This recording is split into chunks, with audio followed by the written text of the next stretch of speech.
TRS Clips, the place you arrive at if you just want the best bits of India's smartest podcast, The Ranveer Show. Subscribe, hit that bell icon.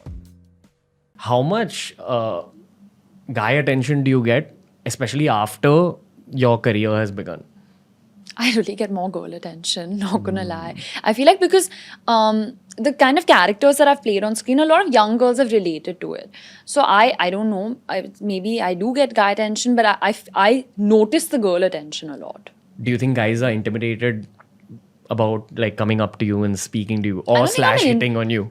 I don't think I'm an intimidating person. No, but I'll speak from the perspective of guys. Guys always, up till a certain point in their life, they're very intimidated to go up and speak to girls. And then somewhere in your 20s, like in your mid-20s, Yeah. that switches. And then Yeah. you're just like, you're I've chill. probably seen it as being shy. And, I'm the kind of person like if someone new walks into the room, I try to make them feel as comfortable as I can. So I don't know if I really think of it in this like guy trying to hit on me and all of that. It's more like, how can I make this person feel as comfortable as possible? A lot of guys are going to try hitting on you after this conversation. No, I'm very friendly. How do you perceive that? How do you perceive all the fandom around you?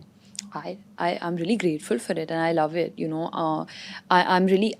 I think I try to be the best role model that I can be because I have this position and platform right now. Like, I don't want to put out a false image of what a 23-year-old girl is supposed to be like. I want to be as normal as possible. I want to be as real as possible. If that includes making mistakes, if that includes, being judged, sometimes I'm okay with that as long as people... I don't want to ever be termed as fake or unattainable or, we can't be like her. We don't relate to her. Let's take this further.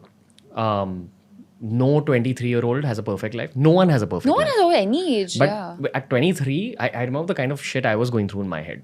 So what's the void in your life right now? And I'm sure there is some void. And second, like, what would you like to change about your life? Like, what are you not thrilled about? Honestly, what I'm not thrilled about is sometimes the self-doubt that I have. So I think I'm happy with everything around me. I think there's a lot of stuff that I want to change about myself. I feel like the conversations that I have with myself, they always lean towards the negative side, But what do you tell yourself? For example, I tell myself that I don't work hard enough. It comes from a place of relatives telling me as a kid that... So I was a very hyperactive kid and they told me that you're not hard, you don't work hard, you don't get good marks. Yeah. So what's your version of that? No, that more like, am I good enough? Like, am I a good enough actor? Do I deserve to be here? Am I working hard enough, as you said? And it's all internal. And I don't know what it stems from. It could stem up from a comment I saw, or someone could have said something. And it may not affect me in that moment, but it does add up later on. So I'm very hard on myself. And it does go into that negative zone. And I sometimes forget that, how can I be perfect and how can I have everything sorted at 23? Then what's the fun of life? You're supposed to go through all this so that you... Later on in life, you're supposed to have everything figured out, if at all. But The self-doubt is the devil in your yeah, life, right? for 100%. I agree. You agree? It's usually a sign of ambition. Usually. Okay, then that's fine.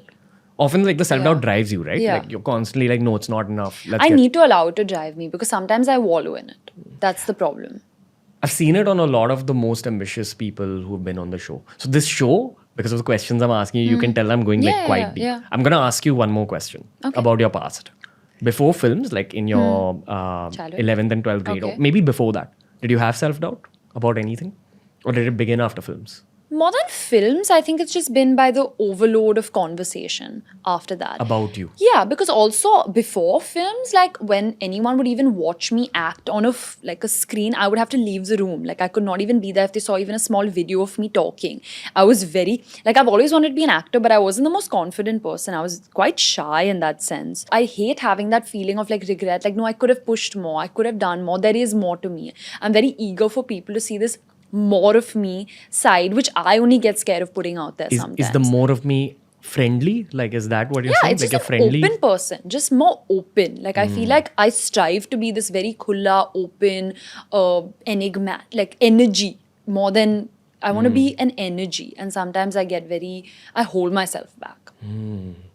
So you're saying if the self-doubt increased after films began, Yeah, because you're judging yourself with other people also judging you at the same time. No, I understand what you're saying though. Yeah. Because this is one of those things with any amount of fame. You could even be like someone just starting out on Instagram at say 2,000, 3,000 followers. It does change your reality slightly, and there is a trade-off. Yeah. Yes, you have those 2,000, 3,000 followers, but you're giving away something. Yeah. Maybe it's your time that you're giving away for and your it's your Instagram mental, posts. your state also of mind, because how do you know what you think about yourself when it could so easily be affected by what you've read or seen, you know? So I feel like a lot of my beliefs about myself and everything else is sometimes clouded by just, Self-doubt? no, by things that I'm consuming around me, like what I'm reading or, About like people critiquing you. yeah, critiquing me or critiquing other things. I think it's so hard to sometimes differentiate between what actually your perspective is about anything, because there's just so much information right now. Everything is so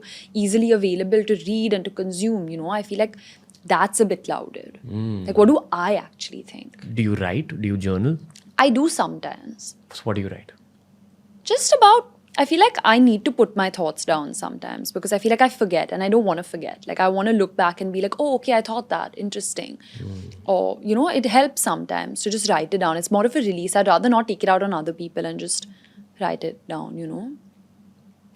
What hurts you in your heart? Is this the point where I'm going to cry? No. What hurts me in my heart? Not feeling loved. You know, because I feel like, and that could be by anyone, like I just feel like I have a lot of love to give, and I try to be as pure, and again I'm using the word honest, as I can, and I really wear my heart on my sleeve. Like, my team keeps telling me that everyone's not your best friend, but I'm like, but they are, you know. I'm an open person, so I expect, like, it really hurts me sometimes when someone's like, but you shouldn't have overshared, or, you know, if you said that, they can go and tell someone else, and I'm like, I never thought of it in that way, you know. I do like to see the best in people, and You're just 23, man. I know, so I'm untouched by the world, but yeah, I think not being loved back, and that would really hurt. By the audiences as well. Everyone. Yeah.